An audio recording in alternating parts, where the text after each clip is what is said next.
Fighter jets की दुनिया में इस समय 5वीं पीढ़ी के लड़ाकू विमान का दबदबा है। दुनिया भर के देश इन्हें हासिल करना चाहते हैं।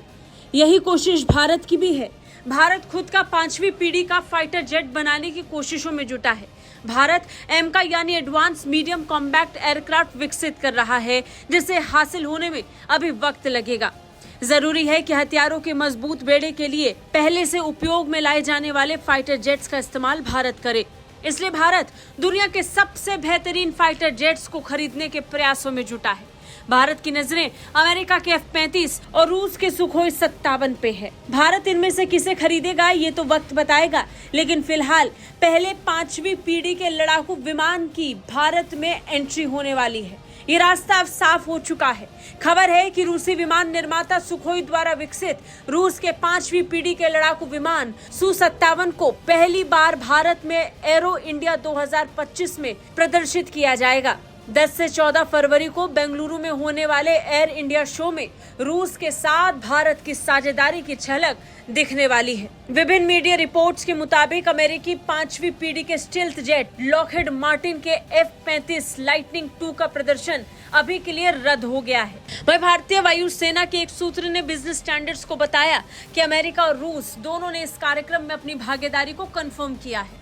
रिपोर्ट की माने तो अमेरिकी एयर कॉम्बैट कमांड की वेबसाइट पर सूचीबद्ध आधिकारिक कार्यक्रम में F-35 और लॉकहीड मार्टिन के उन्नत चौथी पीढ़ी के लड़ाकू विमान F-16 फाइटिंग फॉल्कन के प्रदर्शन को रद्द के रूप में चिन्हित किया गया है। खास बात यह कि Su-57 लड़ाकू विमान भारत ऐसे मौके पर आने वाला है जब रूस के राष्ट्रपति व्लादिमीर पुतिन की भारत यात्रा संभावित है।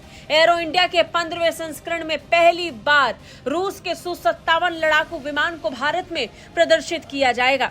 रूसी Su-57 फाइटर जेट भारत की 5वीं पीढ़ी के फाइटर जेट की जरूरतों के लिए एक संभावित विकल्प इसलिए भी है क्योंकि ये भारत की तत्कालिक जरूरतों को पूरा कर सकता है और ये लॉन्ग टर्म बेनिफिट्स भी प्रदान कर सकता है।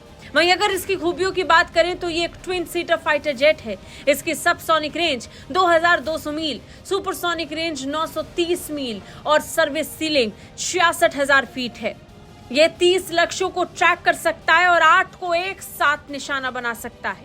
भारत के पास पहले से ही रूस के सुखोई 30 MKI फाइटर जेट्स हैं और भारतीय वायुसेना इन्हें बड़े पैमाने पर इस्तेमाल कर रही है। ऐसे में सुखोई 57 का संचालन भी भारत के लिए ज्यादा मुश्किल नहीं होगा क्योंकि ये भी उसी परिवार का हिस्सा है। एमका प्रोजेक्ट के पूरे होने तक अगर भारत सुखोई 57 को खरीदता है तो ये भारत को चीन और पाकिस्तान के फाइटर जेट्स के सामने मजबूती से खड़ा कर सकता है। लेकिन फिलहाल तो बात प्रदर्शन की है और फरवरी में भारत उसी ताकत को देखने वाला है। भारत Su-57 का स्वागत करने वाला है। ब्यूरो रिपोर्ट, भारत तक।